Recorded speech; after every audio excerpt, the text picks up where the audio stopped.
우리 아이들이 사랑하는 거, 그 다음에 우리 아이들의 마음 가운데 있는 거. 이것을 이제 그림으로 이제 재밌게 표현한 겁니다. 우리 아이들이 좋아하는 거, 뭐가 있을까요? 일단 게임이 있고, 휴대폰이 있고, 공이 있고, 그죠? 또, 네, 패드가 있고, 그죠? 예? 게임, 그렇죠. 게임도 있고, 그 다음에 돈도 있고, 그죠? 네. 우리 아이들이 이런 것들을 좋아한다는 거죠. 그죠? 근데 여러분, 우리 아이들이 이런 것들을 좋아하면서 정작 사랑해야 될 예수님을 사랑하지 못했다라는 거죠. 근데 제가 이걸 보면서, 야, 애나 어른이나 좋아하는 건 똑같구나. 어른들도 휴대폰 좋아하죠. 돈 좋아하죠. 그죠? 특히 이제 여행, 그죠? 저 휴대패드 보면 여행 있잖아요. 여행 좋아하고, 먹을 거 좋아하고. 근데 여러분, 우리의 마음이 이런 걸로 세상적인 걸로 꽉 차 있다는 거죠. 근데 제가 이런 걸 보면서, 아, 이거는 예수님 그 숨은 그림 찾기다. 예수님 찾아봐라. 이제 그런 것이 아닐까 하는 생각이 듭니다. 여러분, 이런 것들, 세상적인 것들이 하나씩 하나씩 다 없어질 때야만이 정말 예수님께서 내 마음에 계시다라는 것. 이것이 밝게 드러난다라는 거죠. 여러분, 한 주간을 살아갔습니다. 여러분, 한 주간을 살아가면서 어떤 것을 생각하며 무엇을 추구하며 살았습니까? 여러분, 여러분의 삶 가운데 얼마만큼 예수님을 생각하고 예수님과 함께하며 예수님과 동행하는 삶을 살았습니까? 뭐 일주일이 아니라 여러분 어제 하루만 생각해 보시기 바랍니다. 어제 하루 동안 여러분 예수님을 몇 번 생각해 보셨습니까?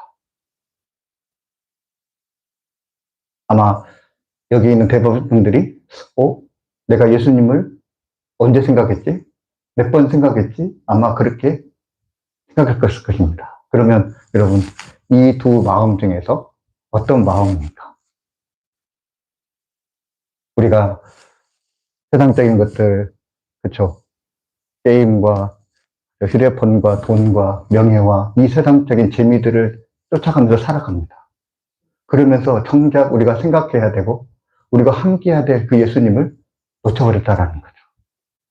여러분, 예수님께서 여러분과 여러분 마음 가운데 계신 것을 믿습니까? 아멘. 정말 믿으십니까? 아멘.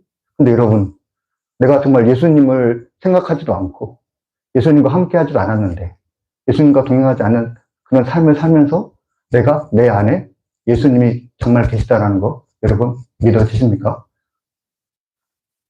제가 얼마 전에 그 세미나를 다녀왔지 않습니까? 세미나를 다녀왔는데 3040 세대를 3040 세대의 목사님, 젊으신 목사님들이죠. 이 목사님을 대상으로 이제 세미나를 했습니다. 그런데 한 목사님이 그 젊은 목사님이 이렇게 이야기하는 거예요. 강사 목사님에게. 목사님, 진짜 제가 얘기하겠습니다. 목사님, 주님이 우리 안에 계시다고 하는데, 내 안에 계시다고 하는데, 목사님, 저는 그게 안 믿겨집니다. 그렇게 솔직하게 얘기하더라고요. 여러분, 혹시 여러분, 그게 저와 여러분의 마음이 아닐까요? 우리가 주님이 우리 안에 계시는데, 왜 우리가 주님이 우리 안에 계시는 것이 믿어지지 않을까요? 아마 제가 읽어드린 글이 대답이 되지 않을까 생각이 듭니다. 이 글은 독일 르벡 교회의 이 교회에 이제 그 붙어 있는 글의 내용입니다. 그 돌판에 이 하나의 시가 써 있는데 이 시의 제목이 뭐냐면 주님은 우리에게 말씀하신다입니다. 주님은 우리에게 말씀하신다. 제가 한번 이 글을 한번 읽어보겠습니다.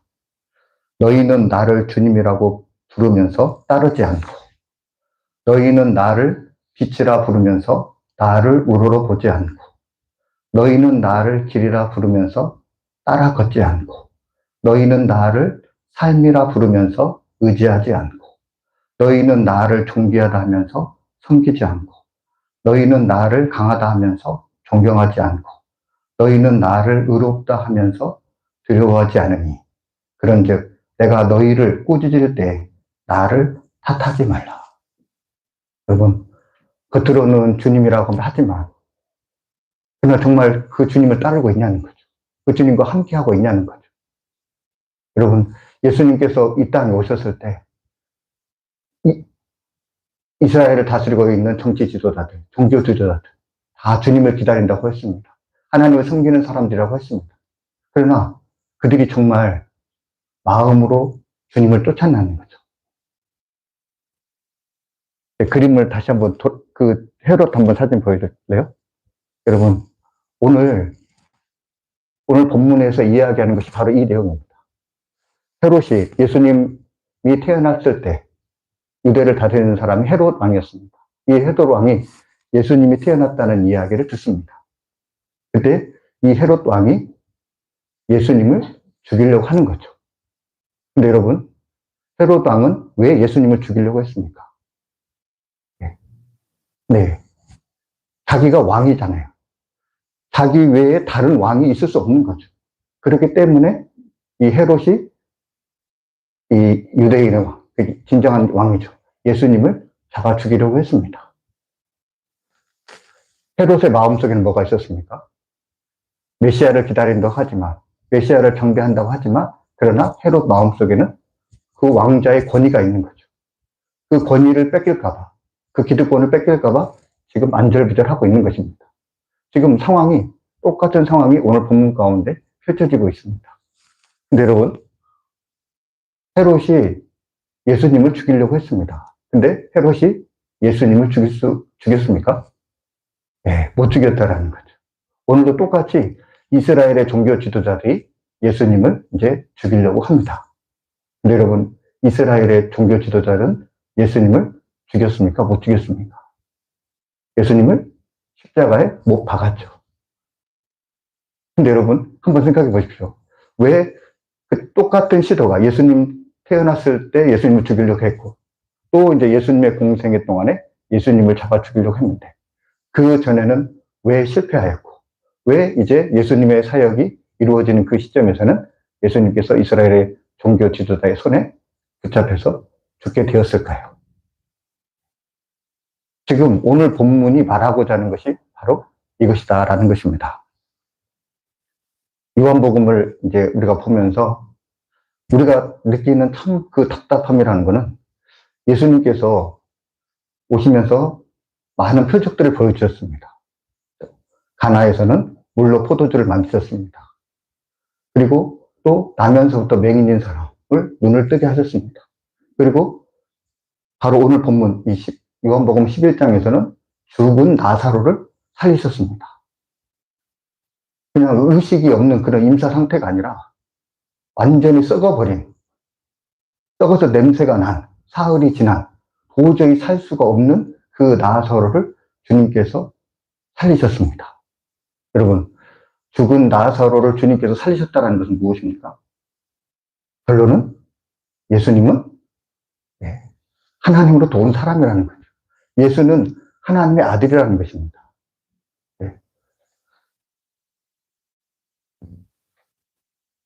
예수님, 그분은 바로 생명이요 부활이십니다. 사탄이 여러분 많은 기적을 행할 수가 있습니다. 출애굽기에 보면은 사탄도 어느 정도, 마귀도 어느 정도 이 요술이 있다라는 거, 힘이 있다라는 거를 보여주고 있습니다. 그게 얘가 출애굽기죠.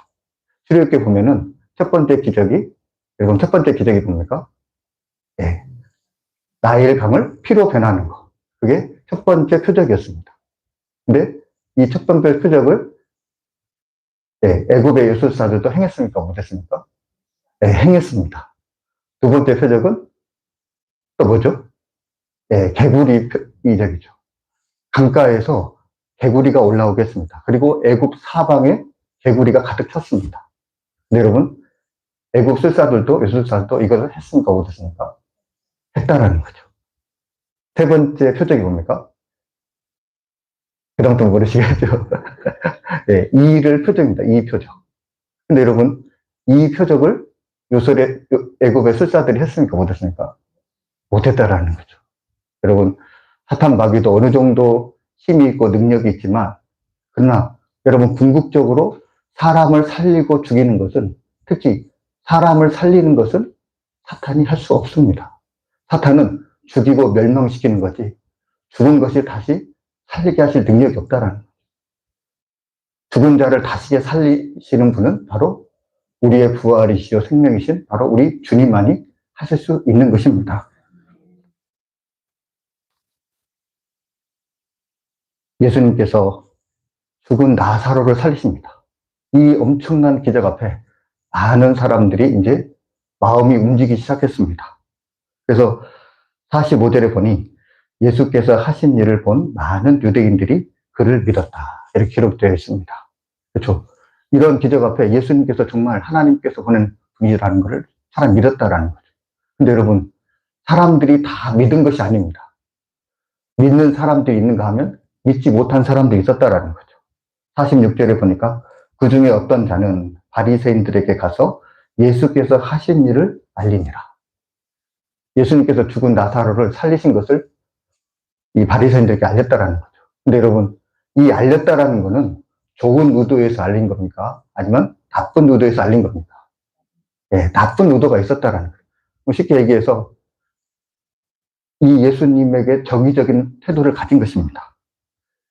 예수님께서 이제 죽은 나사로를 살리시고 많은 사람들이 이제 예수님을 따름으로 인해서 이제 이스라엘의 종교 지도자들이 대책회의를 가지게 됩니다. 사내들린 공회가 열린 거죠. 우리나라로 말하면 이제 국회가 열린 것입니다. 그러면서 예수님께서 이제 많은 사람들의 지지를 얻었다 보니 이것에 대한 대책회의를 가집니다. 근데 여러분, 이 대책회의의 성격이 무엇입니까? 예수님께서 죽은 자를 살리신 걸 보니 이 예수님은 하나님의 아들이 맞다. 이제 우리가 기다렸던 그 메시아이니 우리가 적극적으로 주님을 지지하고 주님과 함께 하나님의 나라를 이 세상에 건설해보자. 이것이 종교 지도자들이 모인 대책회의의 내용입니까? 아닙니다. 정반대인 거죠. 어떻게 보면 메시아를 배척하고 메시아를 죽이려는 그러한 의도가 이 사람들 가운데 있었다라는 것입니다. 그러면서 이 사내들린 공회의 의장이 대제사장입니다. 이 대사장 가야바가 요한복음 11장 50절에 이렇게 말합니다.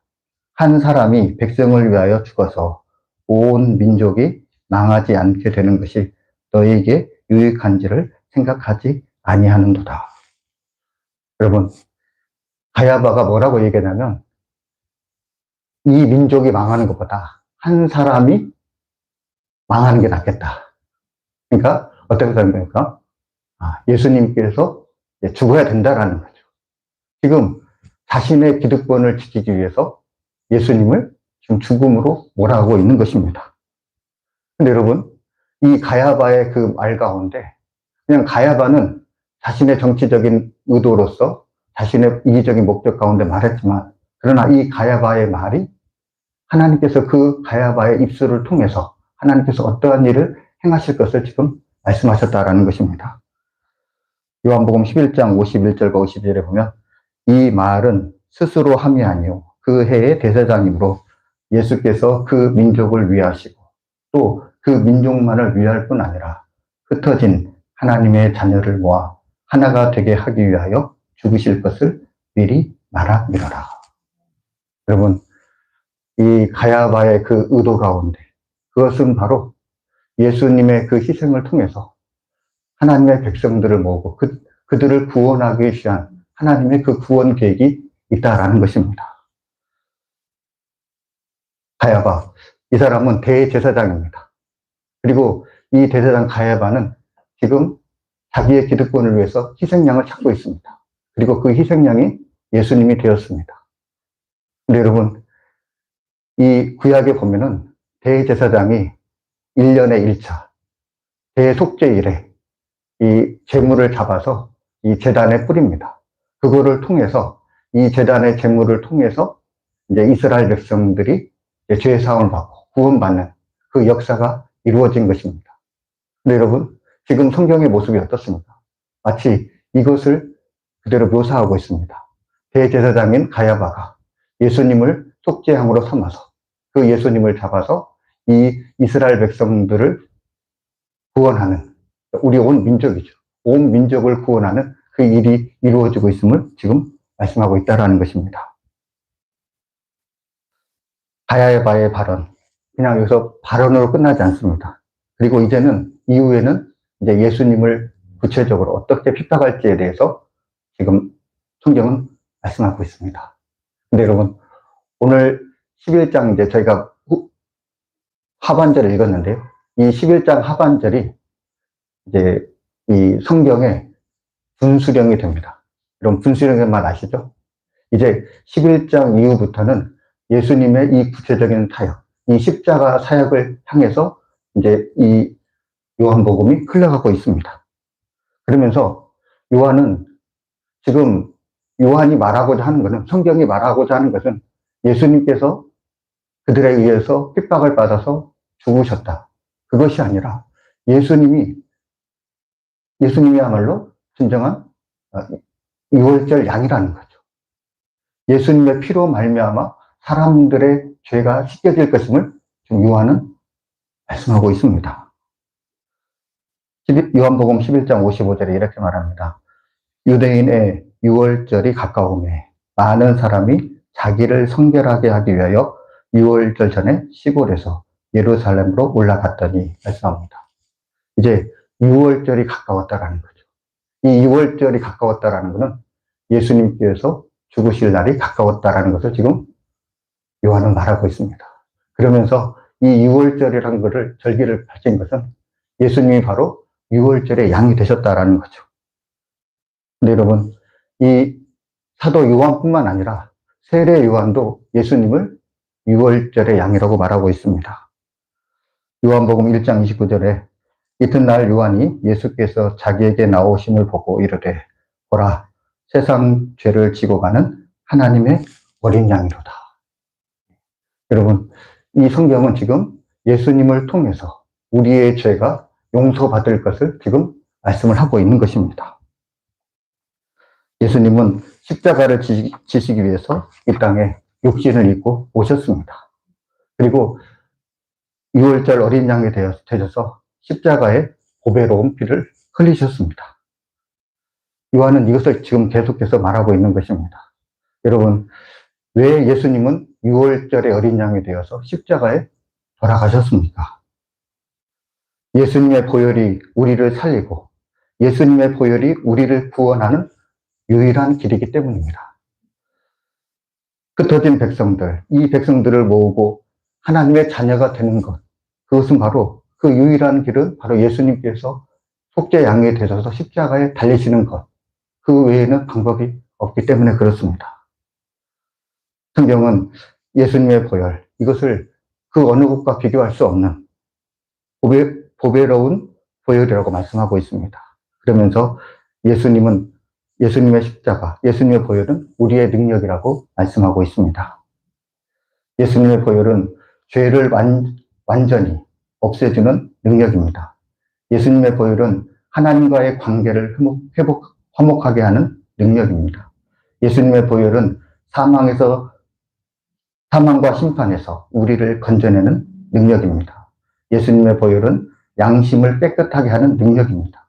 예수님의 보혈은 우리를 거룩한 삶으로 이끄는 능력입니다. 예수님의 보혈은 사탄의 권세를 이기는 능력입니다. 예수님의 보혈은 담대히 하나님께 나아가게 하는 능력입니다. 예수님의 보혈은 영원한 구원을 이루는 하나님의 능력입니다. 여러분, 성경은 우리에게 말하는 것은 바로 예수님의 십자가, 예수님의 보혈이 능력이라고 말하고 있습니다. 고린도전서 1장 18절 말씀에 십자가의 도가 멸망하는 자들에게는 미련한 것이요 구원을 받은 우리에게는 하나님의 능력이라 말씀하고 있습니다. 여러분, 그 예수님의 그 십자가의 보혈이 우리에게 능력이 된다고 말씀하고 있습니다. 제가 오늘 새벽에 나와서 기도를 하는데 제가 이제 침묵으로 기도를 했습니다. 근데 이제 침묵으로 기도하다 보니까 잡생각이 나더라고요. 그래서 잡생각이 드니까 눈을 떴습니다. 그러면서 제 손모양을 봤습니다. 그랬더니 제가 이런 손모양을 하고 있더라고요. 그래서 내가 느끼는 게, 맞다. 우리는 예수님의 품 안에 있는, 예수님에게 감싸있는 존재다. 라는 것을 제가 느꼈습니다. 그리고 또 기도를 하다가 또 잡생각이 나가지고 또 눈을 떴습니다. 그러니까 또 제 손모양이 보이더라고요. 제 손모양이 이렇게 되어 있었습니다. 아, 이걸 보면서, 아, 우리는 예수님과 사랑의 포옹을 하는, 예수님과 이 포옹하는 그러한 존재다 하는 것을 제가 느끼게 되었습니다. 여러분, 우리 그리스도인들은 다른 것이 아니라 예수님 품 안에 있는 것이 우리 그리스도인입니다.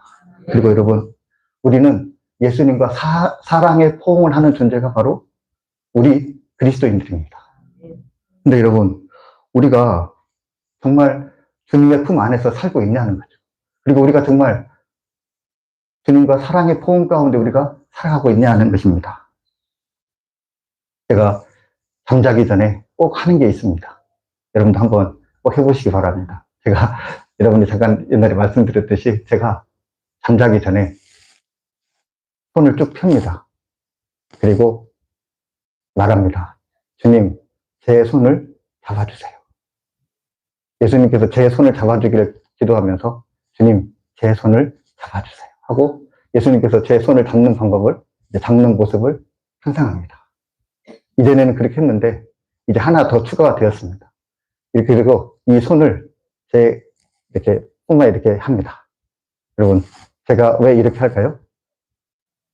네. 네? 네, 그렇죠. 예수님을 품 안에 안는 거죠. 그렇죠?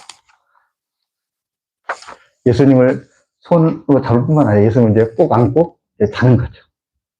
근데 여러분, 정말 우리가 하루를 살아가면서 예수님을 꼭 예수님을 꼭 손에 잡고 살아가냐는 거죠. 우리가 손에 잡은 것이 무엇이냐는 것입니다. 여러분, 우리가 예수님을 꼭 안고 살아가냐는 거죠. 우리가 품 안에 품은 것이 무엇입니까? 우리가 꼭 아는 것이 무엇이냐는 거죠. 여러분, 헤롯과 이스라엘의 종교 지도자들, 그들이 손에 꼭 잡은 것이 무엇입니까? 예수님의 손이 아니라 세상의 권세였습니다. 세상의 힘이었습니다. 그들이 세상의 힘과 세상의 권력을 잡다 보니 정작 잡아야 될 예수님의 손을 잡지 못했습니다. 세상의 권력과 세상의 힘을 품에 안다 보니, 그것과 착하다 보니 정작 품에 안아야 될 예수님을 품에 안지 못했다라는 것입니다. 여러분, 우리가 세상을 살아가면서 정말 예수님을 사랑하지 못하고 예수님과 동행하지 못하고 예수님과 착하게 살지 못하면서 정말 십자가의 능력이 나의 능력으로 나타나기를 바란다고 한다면 그런 삶 가운데 십자가의 능력이 나타날까요? 예수님과 무관한 삶을 살면서 우리의 삶 가운데 십자가의 보혈이 흐르기를 바란다고 한다면 정말 그 십자가의 보혈이 우리에게 능력이 될까요? 여러분, 우리가 예수님과 동행할 때, 예수님과 늘 함께 할 때, 그때 십자가의 보혈과 십자가의 능력이 우리에게 능력이 됩니다.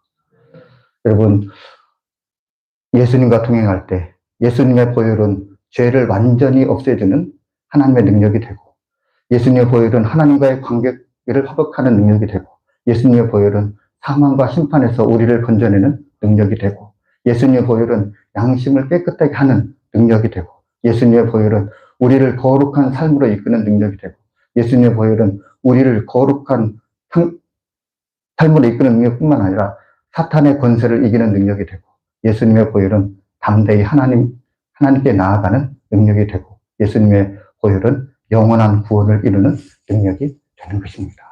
저와 여러분, 무엇보다도 예수님과 늘 함께 하시고 예수님을 바라보며 예수님과 동행하는 저와 여러분의 삶이 되셨으면 좋겠습니다. 기도하겠습니다. 하나님 아버지, 감사합니다. 우리를 구원하시기 위해서 이 땅에 오심을 감사드립니다. 주님, 무엇보다도 우리가 이 세상 것을 잡고 있는 것을 놓을 수 있도록 인도하여 주옵소서. 우리가 주님의 손을 잡을 수 있게 하여 주시고 우리가 주님을 품에 안을 수 있도록 인도하여 주옵소서. 그리하여 주님께서 흘리신 그 보혈이 우리의 삶 가운데 능력이 될 수 있도록 인도하여 주옵소서.